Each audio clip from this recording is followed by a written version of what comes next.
चुनाव से एक महीने पहले किशनगंज से काशी तक मुस्लिम वोट का सैंपल क्या इंडिकेशन दे रहा है? कहां मुसलमान राहुल के साथ जुड़ रहा है और कहां ओवैसी के पाले में खिसक रहा है? राहुल के मुस्लिम रूट का फायदा मोदी को हो रहा है या कांग्रेस का ग्राफ बढ़ रहा है? कांग्रेस का किशनगंज किला अब की बार क्यों फंस गया है? नगीना का सैंपल राहुल गांधी को समझना क्यों जरूरी है? बिहार से यूपी तक मुस्लिम मोहल्लों में सियासी हलचल क्या है? पूरी डिटेल इस रिपोर्ट में। किशनगंज से काशी तक मोदी विरोधी फुल एक्टिव हैं। मोदी 400 पार की बात कर रहे हैं और विरोधी 20 पर लड़ रहे हैं। 24 में किसकी गारंटी चल रही है और किसकी वारंटी खत्म हो रही है? इसे समझने के लिए किशनगंज से काशी तक 625 किलोमीटर की राजनीति का सैंपल समझ लीजिए।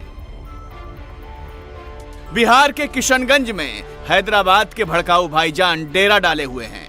वो मुस्लिम बाहुल्य इलाकों में हुंकार भर रहे हैं। वो बाबरी के नाम पर और 6 दिसंबर के बहाने मुसलमानों के बीच अपनी पहुंच बढ़ा रहे हैं।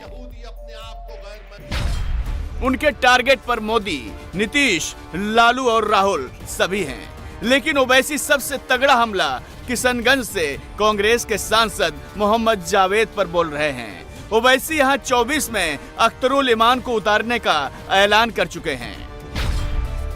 अभी AIMIM के लोकसभा में 2 सांसद हैं। हैदराबाद से असदुद्दीन ओवैसी और औरंगाबाद से इम्तियाज जलील। 24 में ओवैसी किशनगंज जीतकर संख्या को 3 पहुंचाना चाहते हैं। पार्लियामेंट में मैं और इम्तियाज जलील 2 रुकने पार्लियामान है। यकीनन मेरी भी ख्वाहिश है कि ये 2 से 3 हो, 3 से 5 हो, 10 हो, ताकि हम अपनी आवाज को उठाएं। और मैं ये समझता हूं कि अगर अख्तरुल ईमान को आप कामयाब करेंगे तो ये आपकी कामयाबी होगी, ये आपके इत्तेहाद की कामयाबी होगी, ये सीमांचल के गरीब और मजलूम अवाम की कामयाबी होगी। भारत की लोकसभा में आप देखेंगे कि अख्तरुल ईमान बहैसियत रुकने पार्लियामान इंशाअल्लाह अगर मुंतखब होगा तो इन गरीबों की आवाज बनेगा, मजलूमों के लिए एक ढाल बनेगा अख्तरुल ईमान। और जिसको आपने कामयाब किया, माशाअल्लाह वो इतने खामोश बैठे रहती है, ऐसा लगता है कि जनाजा जा रहा है रोड पे से। लेकिन ओवैसी के लिए किशनगंज में कांग्रेस को पटखनी देकर जीत हासिल करना इतना आसान नहीं है। किशनगंज कांग्रेस का वो गढ़ है जिसे 14 की मोदी लहर में बीजेपी नहीं ढहा पाई और 19 में भी कांग्रेस को जीतने से नहीं रोक पाई। कांग्रेस पिछले 3 चुनावों में यहां हैट्रिक मार चुकी है। 1957 से 2019 तक 6 बार कांग्रेस ने यहां जीत हासिल की है।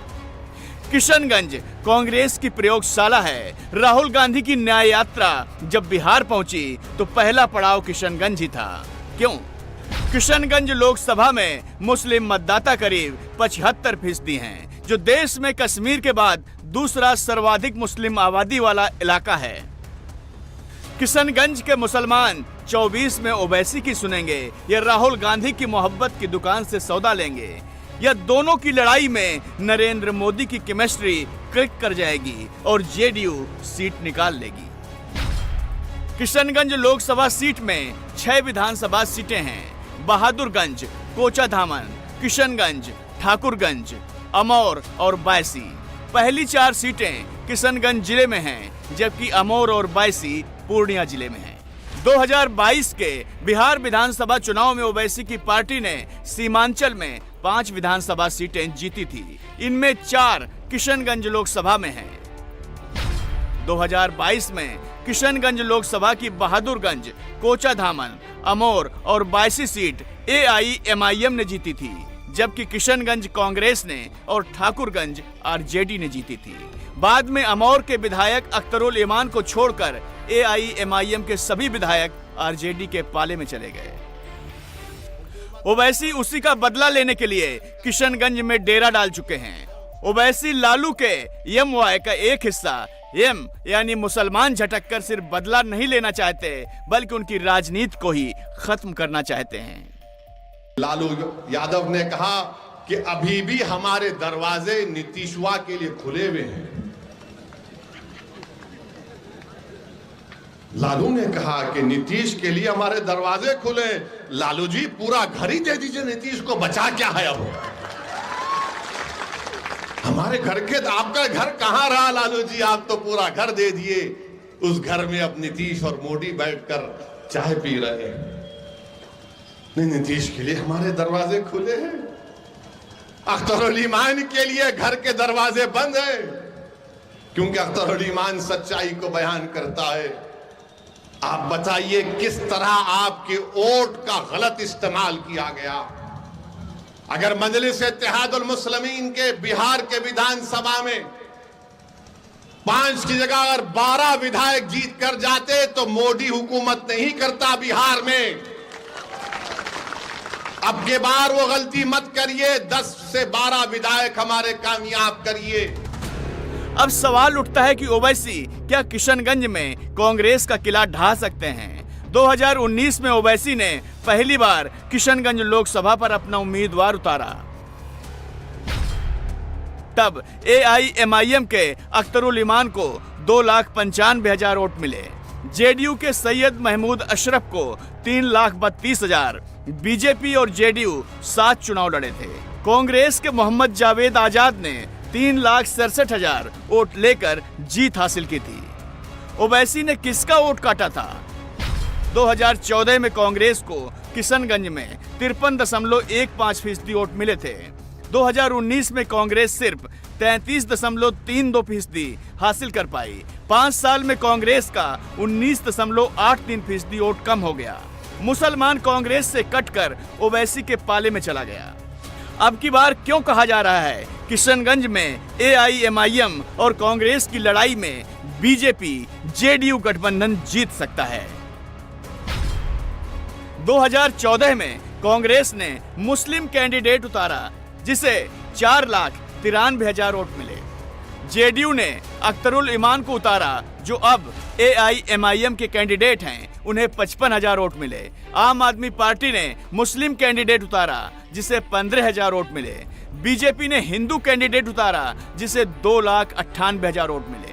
मतलब किशनगंज में करीब 3 लाख वोटर ऐसा है जो मोदी के साथ जुड़ा हुआ है, जिसमें हिंदू मुसलमान दोनों शामिल हैं। अगर नीतीश का पिछड़ा, अति पिछड़ा और चिराग पासवान का दलित इसमें जुड़ जाए तो 75% मुस्लिम आबादी वाली किशनगंज सीट में एनडीए जीत सकता है। मोदी और नीतीश ने इसका कैलकुलेशन कर लिया है।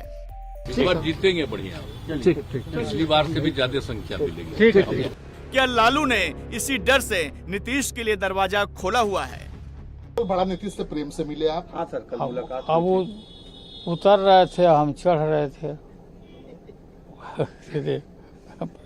कुछ बात भी उनको नहीं, हम शुभकामना उनको भी दे दिए, बधाई। फिर मौका देंगे आएंगे तो? अब आएंगे तो देखेंगे। मौका दे सकते। दरवाजा खुला हुआ है नीतीश जी के लिए, क्या खुला ही रहता है दरवाजा में, क्या कर। अब सवाल है कि किशनगंज का मुसलमान 24 में किसके पाले में जाएगा? ओवैसी के पास बाबरी का मुद्दा है, राहुल के पास मोहब्बत की दुकान है। 22 में ओवैसी अपना वोट बैंक बना चुके हैं। क्या 24 में किशनगंज में मोहब्बत की दुकान पर ताला लगा पाएंगे?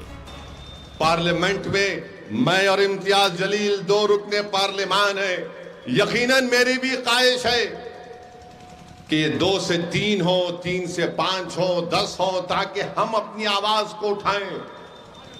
और मैं ये समझता हूं कि अगर अख्तरुल ईमान को आप कामयाब करेंगे तो ये आपकी कामयाबी होगी, ये आपके इत्तेहाद की कामयाबी होगी, ये सीमांचल के गरीब और मजलूम अवाम की कामयाबी होगी।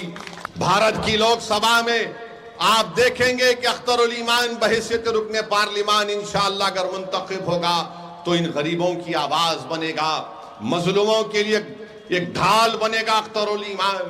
और जिसको आपने कामयाब किया, माशाअल्लाह वो इतने खामोश बैठे रहती है, ऐसा लगता है कि जनाजा जा रहा है रोड पे से।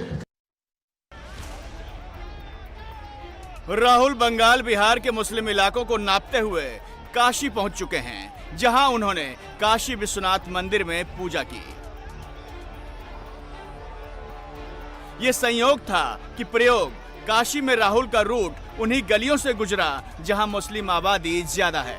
मतलब राहुल गांधी यूपी में कांग्रेस की वापसी मोहब्बत की दुकान में तुष्टीकरण का सामान लेकर कराना चाहते हैं। राहुल ने 80 की लड़ाई छोड़ दी है और 20 पर ही फोकस कर दिया है। ये जो भारत जोड़ो न्याय यात्रा यहाँ से निकल रही है, इससे क्या उम्मीद आपको? देश को जोड़ने की उम्मीद हो रही है, न्याय की उम्मीद हमें जग रही है। कांग्रेस पार्टी आएगी इस बार। कैसे आएगी? आएगी, कांग्रेस गरीबों की सरकार है, गरीबों के साथ है कांग्रेस। क्या नाम है आपका? मोहम्मद शाह। क्या करते हैं? मैकेनिक है। यूपी में क्योंकि कांग्रेस की हालत बहुत खराब है। पूरी उम्मीद है कि इस बार देश में बदलाव होगा और हमारे बनारस से जो भी कांग्रेस का उम्मीदवार आएगा वो भारी बहुमत से जीतेंगे। कैसे जीत गए? तो प्रधानमंत्री नरेंद्र मोदी का संसदीय इलाका है, तो क्या प्रधानमंत्री मोदी जी को हराया नहीं जा सकता? बिल्कुल हराया जा सकता है। अच्छा, आपको लगता है कि जो कैंडिडेट आएगा वो हरा देगा? हाँ, लगता तो है। जैसे राहुल गांधी आ रहे हैं यहाँ पे आपके इलाके में, अभी न्याय यात्रा वाराणसी पहुंची उनकी, किस तरह का माहौल आप यहाँ देखते हैं? अगर चुनाव की बात करें, किसका माहौल देखते हैं? माहौल तो अच्छा होना चाहिए इस वक्त, कैसे कि मोदी जी को हटना पड़ेगा और राहुल जी को आना पड़ेगा प्रधानमंत्री के लिए, और अच्छा परिवर्तन दिखा रहा है। नहीं, आप कह रहे हैं पड़ेगा, लेकिन वो जो पड़ेगा वो कैसे होगा? यहाँ क्या माहौल है? माहौल तो अच्छा कांग्रेस का दिखा रहा है इस वक्त, अच्छा माहौल दिखा रहा है यहाँ। काशी में 3 लाख मुस्लिम, 3 लाख ब्राह्मण, 2 लाख कुर्मी, 2 लाख वैश्य, 1.5 लाख भूमियार, 1 लाख यादव और 1 लाख दलित मतदाता हैं। राहुल गांधी ने काशी में मुस्लिम कार्ड के साथ साथ जात पात की सेटिंग भी भिड़ाई, इसीलिए पल्लवी पटेल को भी बुलाया, लेकिन वो खुद न्याय अन्याय में कंफ्यूज हो गए। देश में 2 सबसे बड़े मुद्दे हैं। कौन से मुद्दे हैं? बेरोजगारी और दूसरा बेरोजगारी, और अब जहां भी देखो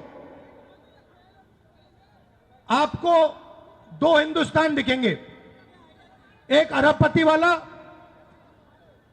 और एक गरीबों का हिंदुस्तान।